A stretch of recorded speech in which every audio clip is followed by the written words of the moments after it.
Setelah kurang lebih 6 hari pengerjaan, akhirnya parit itu selesai dibangun. Nabi lalu mendirikan kamp tepat di depan Bukit Sala. Tak lama kemudian pada 24 Februari 627 tibalah 10.000 tentara koalisi pimpinan Abu Sufyan ini. Saat tiba mereka langsung terkejut dengan parit tersebut. Mereka sama sekali tak menyangka dengan taktik tak lazim yang dipakai itu. Orang-orang Arab sama sekali tak mengenal taktik perang parit. Mereka pun mulai mendekat untuk menilai seberapa lebar dan dalam parit tersebut. Saat mulai mendekat, hujan panah menerjang mereka. Beberapa dari mereka langsung tewas terkena panah. Dihadapkan dengan situasi yang sama sekali belum pernah mereka perkirakan, usaha penyerangan mereka pun mengalami deadlock. Yang ada tinggallah perang hujan panah yang saling berbalas-balasan tanpa ada hasil yang berarti.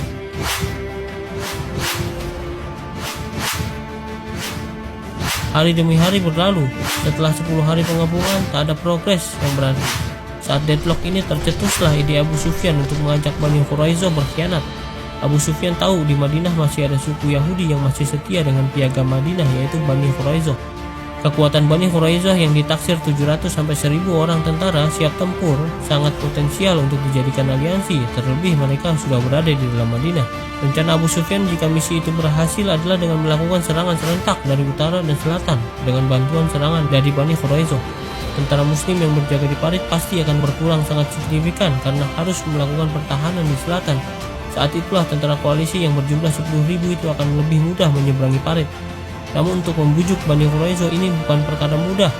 Mengingat mereka orang-orang Yahudi, Abu Sufyan lalu meminta Huyai bin Akhtab untuk melakukan hal itu karena mereka sama-sama Yahudi. Pada malam hari tanggal 7 Maret, maka pergilah Huyai ke benteng Bani Quraisyah secara diam-diam dengan cara menyelinap melewati batuan lava yang berwarna hitam yang tajam dan panas jika terkena matahari.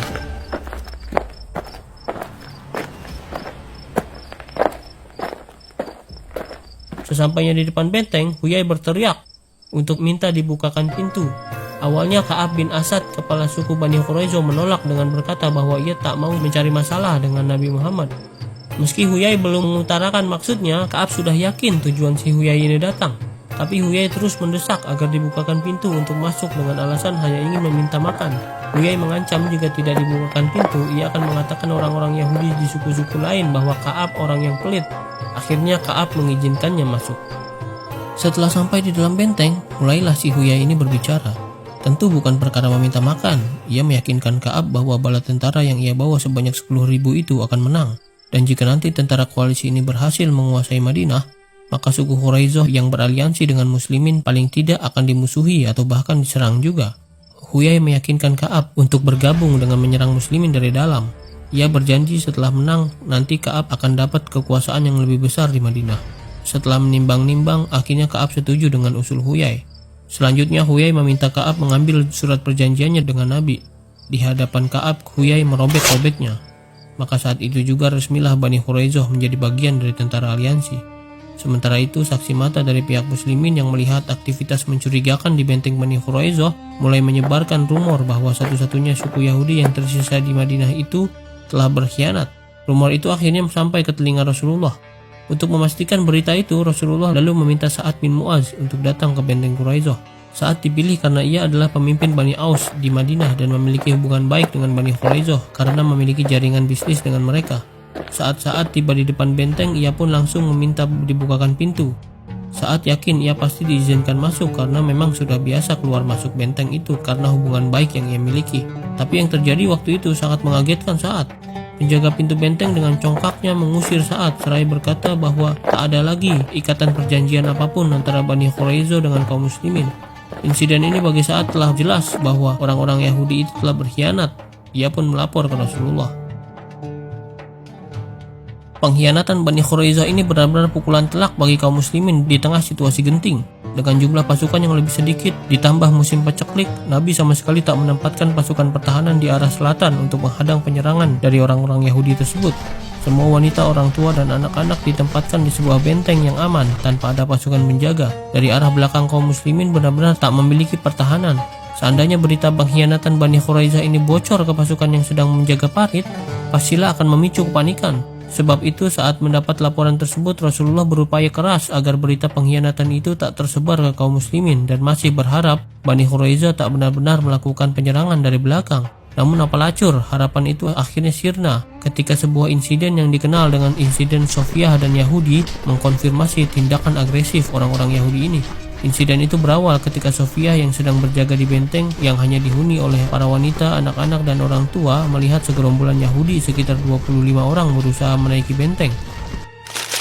Sofiah adalah saudara tiri dari Abdullah, ayah Rasulullah. Ia dan ayah Rasulullah satu bapak namun beda ibu. Sofiah kala itu sudah tahu rumor bahwa Yahudi Bani Quraisyah telah berkhianat. Adapun tujuan Yahudi itu ternyata ingin melihat situasi di dalam benteng itu untuk memastikan tak ada tentara laki-laki yang berjaga sebelum menyerbu masuk untuk menjadikan mereka semua tawanan. Singkat cerita, ada satu Yahudi berhasil merangkak menaiki benteng.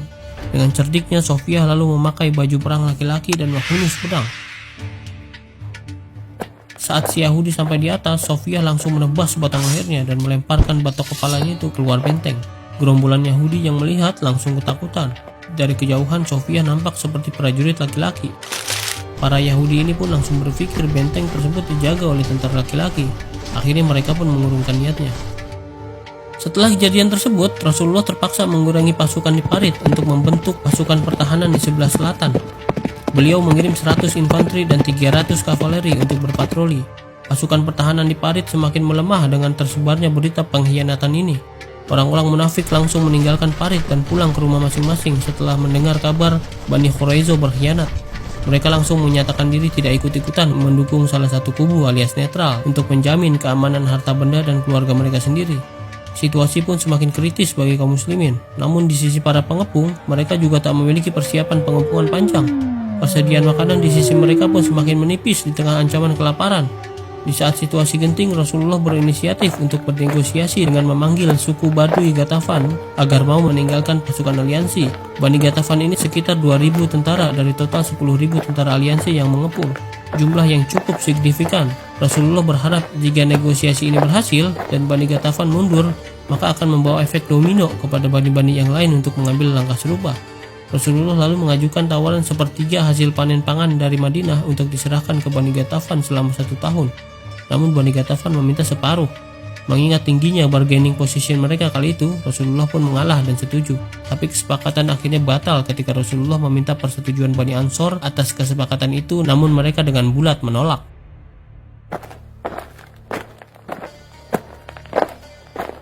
Pasukan aliansi akhirnya mendapatkan cara yang sangat potensial yang bisa dipakai untuk menembus parit-parit pertahanan kaum muslimin, yaitu dengan cara menghentakkan ribuan kaki-kaki kuda mereka ke bibir parit agar terjadi longsoran yang mengisi parit tersebut.